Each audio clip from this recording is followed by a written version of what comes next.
একটি রাষ্ট্র, পার্শ্ববর্তী একটি রাষ্ট্র, যদিও তারা বলছেন যে সরকারি আসুক তার সাথে কথা বলবে, কিন্তু বাংলাদেশে একটি স্থিতিশীল সরকার আসুক তারা তাদের কর্মকাণ্ডের মধ্যে দিয়ে কখনোই এটা প্রমাণ করেননি।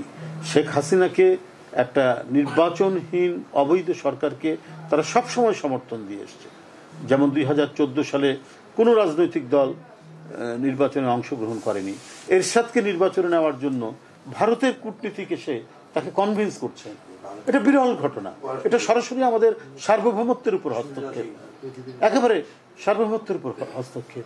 এখানকার মানুষের ইচ্ছা, এখানকার মানুষের আকাঙ্ক্ষা, সেই আকাঙ্ক্ষাকে ধারণ না করে আপনি ধারণ করলেন না সেটা না হোক, কিন্তু অন্য দেশের ইন্টারনাল বিষয় নিয়ে এসে মানে কথা বলা, কনভিন্স করা, হাসিনার যে পাতানো নির্বাচন একেবারে তার সেট করা, সুসজ্জিত নির্বাচনে পাঠানো, এই যে ঘটনাগুলো, এই ঘটনাগুলোর কারণেই এক ধরনের মানুষের মধ্যে শঙ্কা রয়েছে যে আর সকল মানে অধিকাংশই মানে পতিত স্বৈরাচার বা ফ্যাসিস্টরা সব ওই দেশে আশ্রয় পেয়েছে।